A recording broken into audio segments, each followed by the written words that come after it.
In our world today, does anything seem constant?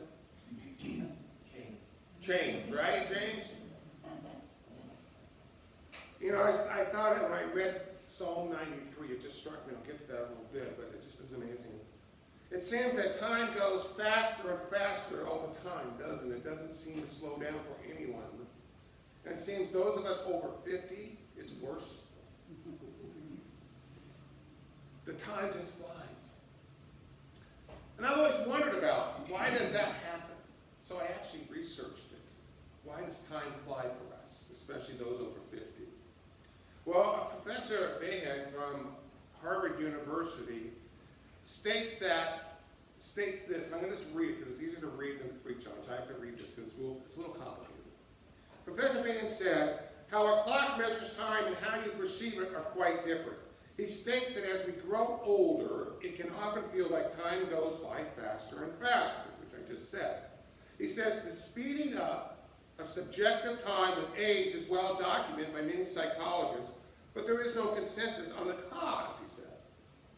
In a paper he published in 2019, Professor Behan presents an argument based on physics of the neural signal in our brains that goes on all the time.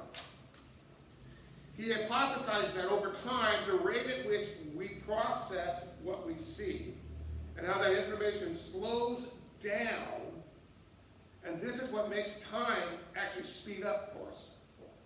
Well, it's kind of the reverse, but that's what it means. When you're happy. No, all the time, Jerry, just all the time, it says. And he says, as we age, he argues the size and complexity of the networks of neurons in our brains increases. And those electrical circuits, he says, signals traverse greater distances, and thus the signal processing takes more time. Then he says, moreover, he says, the aging causes our nerves to accumulate damage that provides resistance to the flow of the electric signals, further slowing processing time, which makes time go faster, he says, because the processing time is slowed down. So therefore, our visual perception is changed. And so therefore, he says, the slower the processing time results in us perceiving fewer frames per second, and more actual time passes between the perception of each new mental image. And he says, this is what leads to time passing more rapidly as we age, because our neurons are dying inside our brain. We don't process things as we do as a young person. For a young person, he says, each second of actual time is packed with many more mental images. And therefore, time goes slower. Remember as a kid, you thought Christmas would never come? Or your birthday would never come? Oh, this is why. But it's so interesting because it is amazing. I always wondered, why does time seem to go so fast the older I get? And it really helped to explain it. And I began to think about his concept and his argument about how time goes by fast and how everything seems to go so fast and change so rapidly, right? Not just as time goes fast, but how many things change just as rapidly in our lives. Think of the changes we've seen in our lives. And it seems like the chaoticness of change in our lives is so real, isn't it? And as I thought through what he said, I began to think about, over the last 100 years, what have we seen change? Think about your lifespan. I was visiting Bill Olson the other day and his daughters, and Bill's going to be 98 years old on December 7th. He looks great, everybody. He's looking good. Sharp as a tack, looks good. But we were talking about all the things he had seen change over his lifetime. And I got to thinking, wow, what happened over the last 100 years? So I thought, let's have a little fun with some of the changes we've seen over the years. And so I thought we'd begin, if you give me the next slide, with women's fashion. Look at the changes. If you look from 1910 to 2010, how things have changed. Man, it's amazing how women's fashion changes. And it's, what I always thought was interesting growing up, I remember you couldn't have a skirt below your knee. I mean, it couldn't be above your knee. And my sister was 10 years older, so she was in going to school in high school in the 60s, right? And so the teachers would measure their skirt to make sure it was long enough. I thought, wow, that was really a trip. So my mom would always make sure my sister had the right size skirt as she went to school. And so but women's fashion just changes. One of the other things I noticed in the latter part of this change is the midriff area of women exposing their stomach now. Before it was their legs, now it's their stomach. I don't know what's next, but women's fashion's changed, right? And then so I thought, let's look at men's fashion. How have men's fashions changed over the years? You know, men's fashion really hasn't changed much. What can you do with slacks on a shirt? You know, maybe accessories like a hat and a tie, or maybe a thing in your jacket pocket or something. Maybe you know, it's just really interesting. Men's fashion really hasn't changed dramatically over the 100 years compared to women's fashion. Interesting. But I thought, wow, that's really fascinating to watch what happens with fashion. And then they got to thinking about housing. How have houses changed over the last 100 years?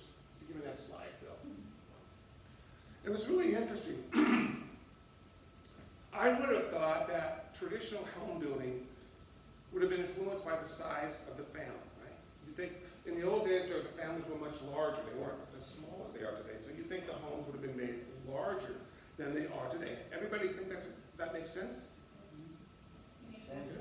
Makes sense, right? Well, it's dead wrong. Dead wrong, not even close.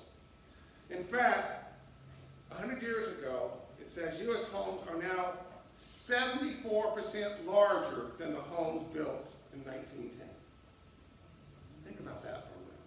They said that personal living space went up 211% in the 100 years. Wow. It says U.S.-wide homes built in the last 6 years are even 74% larger than those built in 1910. He said the average new home in America and condo and everything else, average square footage is 2,430 square feet. Wow. And then he says, what's interesting is the average home in 1910 was set to accommodate 4.54 people in a household. Today's larger homes are set to accommodate 2.58 people. Almost 2 full people less, yet it's 74% bigger. How things have changed. I thought that was really fascinating. And then I thought, back to the women again, I thought, let's look at women's hairstyles. How have they changed over the years? Interesting, huh? And I grew up in the 60s, of course, and I remember all my friends, my mom's friends with the poofy, what's it, the bee-bonnet? Beehive, yeah, with the beehive hair and all that. And then as styles changed, then in like the mid-70s, the perm came in, and my mom had to go get a permanent now, get rid of the beehive and have a permanent, and then the kind of the straightening of the hair. And it was just interesting to watch. And then all my African-American friends growing up, my moms all had big old afros, and it was like and things have really changed to how it's really sleeked out and how women's hairstyle just evolves over the years. I thought, that's always fun to see it kind of happen, how things change with hairstyle. And then I thought, let's look at men's hairstyle. If you give me that slide. Look at the men's hairstyle. Isn't that kind of cool? Really different. I love the one on the far left over here, the old 50s haircut, 40s and 50s haircuts, and the way you get crew cuts and everything else. And I remember my mom taking me to get my haircuts in the 60s. And it was like, make sure it's all straight, and cuts, flat top and all that mess. And as time evolved, things changed and how your hairstyle became over the years. And so really interesting. One of my good young friend pastors, he's the new pastor at Trinity Lutheran in Hawthorne. He's a really great guy. He just came from North Dakota about 1.5 years ago. And he's got this, not a mohawk, but he's got this really kind of fresh looking hairstyle. It's really cool. But I mean, I would like to do that, but I don't have enough hair to do it. So I thought, things change, right? We see these changes that go on. Sometimes we don't notice them. Also, we look back and, whoa, look at the difference. And finally, I thought, the other thing that I thought has changed over the years is cars. Give me that slide. Think about how cars have been transformed in the last 100 years. It's really amazing. I don't know if you saw it on the news a few weeks ago. We actually saw the first flying car. Yeah. I was really impressed. They actually let the news person test it out, and he didn't crash it. He was really scared, but he said, I can do this. But it's amazing how things have changed. And electric cars, I mean, look at the pronouncement of electric cars. show in LA, the car show going on right now in LA, they have an electric big rig for the first time. I thought that was really fascinating. But look how much we see these changes in our life, and we could go to the microwave, we can go to cell phones. Think about the phone, how it's changed from the crank ring. Yes, hello, are you there? To, can you hear me now? I mean, look how much change has gone in our lives. And we begin to wonder, sometimes we say, is there anything that's constant? Does anything stay constant in a world that seems to be madly crazy, that's going so fast before us? Is there anything that stays constant? And they say, yes. If you give me that slide.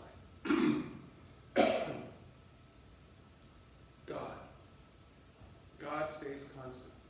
In the midst of chaos, in the midst of a chaotic world, when everything's going, woo! God stays at the center of it. And it's powerful. As I was getting ready for Sunday, last Sunday night, Sunday is when I started getting ready for next Sunday. And I was just too exhausted last Sunday to do it. I was just emotionally and physically and emotionally, spiritually shot. So I said, Lord, as I went to sleep Sunday night, I said, Lord, next week is Christ the King Sunday. Open my mind and head to what that means. And that was my prayer. And then I woke up in the morning, I did my devotion, and the last devotion I did do is my 365. And on my phone, as I read it, it was Psalm 93. But before we got into devotion, listen to the opening prayer. It said, come to the throne of grace, embraced by God's everlasting love, led by Jesus' abundant mercy, filled with the Spirit's holy power. Come boldly with your heart wide open. It stopped me in my tracks. And as I shared with you last week, that the power of prayer, that when we come before God, knowing that God hears our prayer, that God cares about our prayer, and God responds to our prayer, that became magnified last Monday morning. That my prayer on Sunday night was answered through the night, through the devotion. And Lord granted me what I needed as I began to look at the text. And as I began to work on the message, it became very clear to me the power of God's promise to be there no matter what. And as I opened up the devotion at breakfast, I found myself right where the devotion was telling me to go. That I had come that morning to the throne of grace from Sunday night. And I felt embraced by God's everlasting love as I read the text in Psalm 93. And I found myself being led by Jesus' abundant mercy as I prepared for this morning. And after the message last week, I knew that God had heard, that God had cared, and God had responded to my prayer.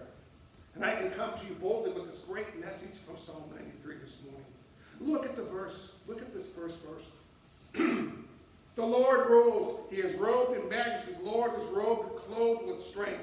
Yes, he set the world firmly in place. It won't be shaken. I was filled to overflowing in creativity with the Spirit's holy power. The world won't be shaken. How many love those words? When everything else is going chaotic, what does God say? God says he rules with majesty. He is clothed with strength, and the world is firmly in place. Who's in place? God is in place. When the world is going crazy and everything around us is going nuts, God is in place for us. He is right there in our midst. He's there when everything in my life is going chaotic.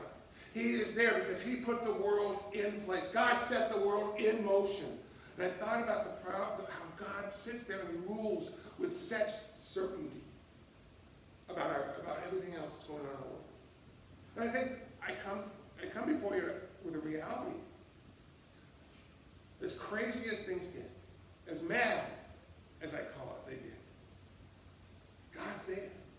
God is ruling and clothed in strength for anything that we encounter. No matter what's going on in our lives, God's there with strength for us. He's clothed in strength. If God is clothed in strength, therefore, if God is clothed in strength, who else is clothed in strength? I am. Say it. I am clothed with strength. Because I have God in my life. You see, that's what this text says. It's such a powerful text.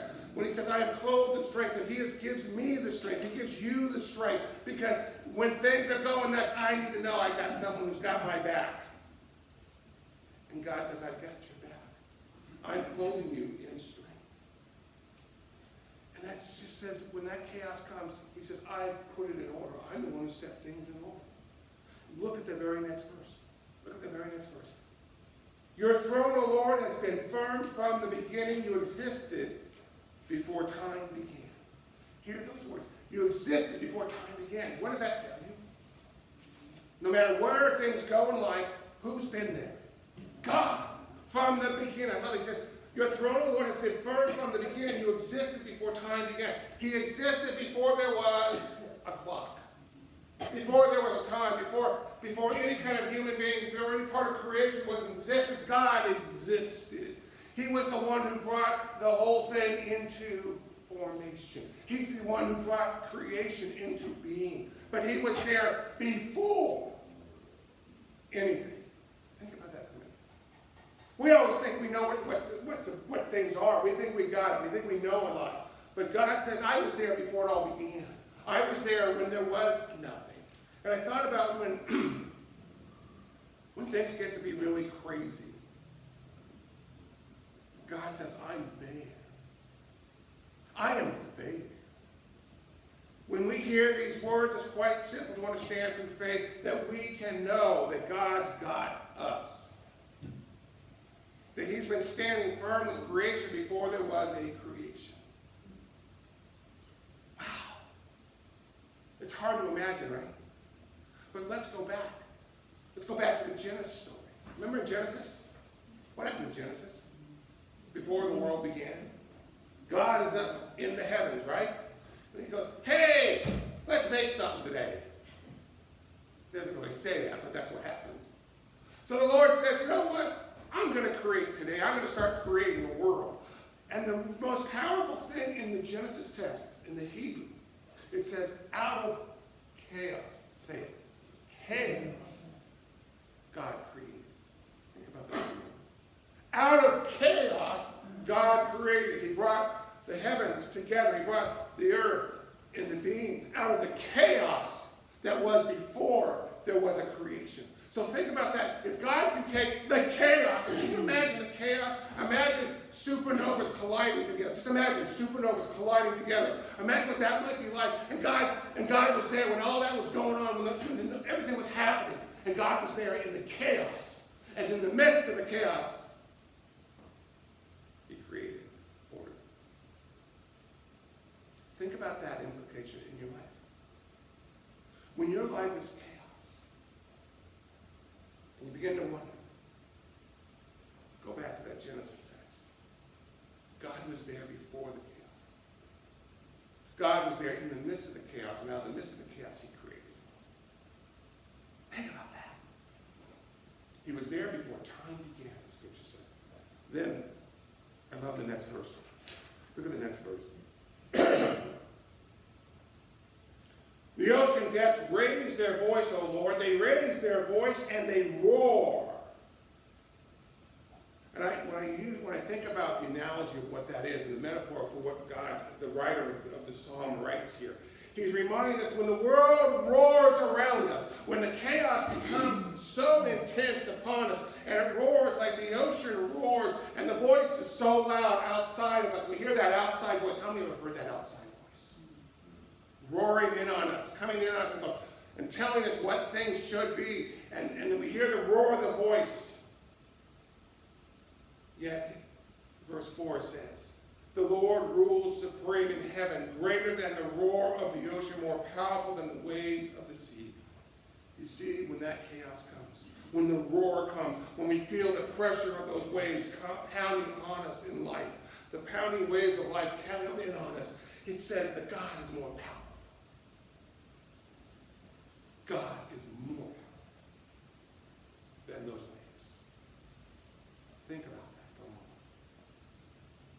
When those waves come crashing.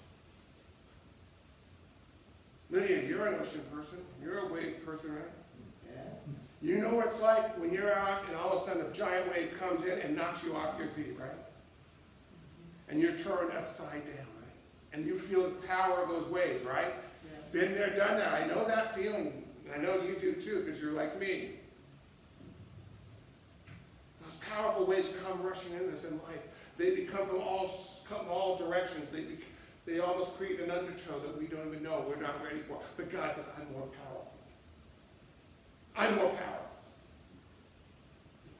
That we need to claim God when those waves come crashing in, and they come in waves, and when we're not even ready for them, they come crashing. God, I'm going to say, God, you're more powerful.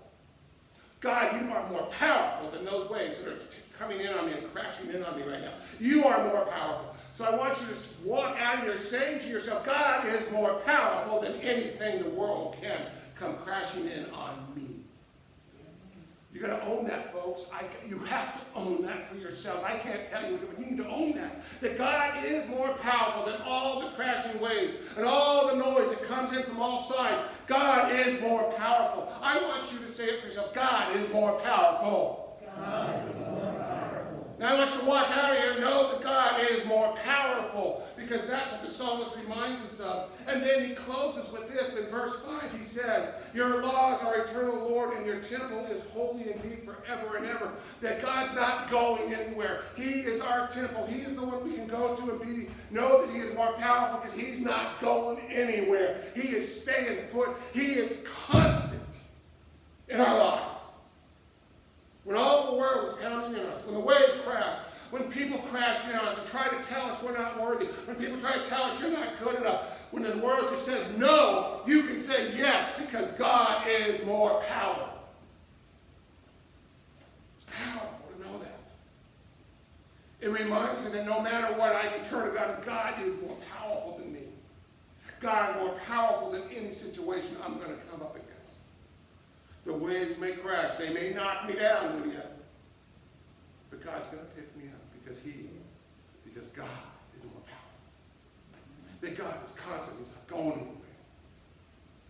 Hold on to that today. As we go through this week, hold on that you've got a God who's more powerful than anything you face. He'll walk with you and be with you. I want to close with a story that came out of last night's Inside Out. Last night we were talking after our setting last night out in the parking lot about the power that God walks with us. But he doesn't have to always be on our shoulder. He sometimes walks with us from a distance. But he's always there. And we were talking about last night when we open, we always ask people, what's up in your life? And one of our folks said, Pastor, I'm struggling with this issue. And I said, we're here for you. We will walk with you. Got a text this morning from the person. Pastor, I come to church and I go to support groups, and I'm still struggling. And I responded, I said, guess what? I get it. And I'm here with you in this journey. And God is more importantly with you in this journey. A few moments later, I get a text back. Pastor, I just needed to hear that. I just needed to hear that. You see, God is more powerful than we can claim him. What I was trying to do for that individual this morning was help him to claim the powerful God that we have. And he did. So when the world comes crashing in, know that you have a God that's more powerful. He's got the whole world in his hands. He's got you and I in his hands. With that, let us rise and sing. He's got the whole world.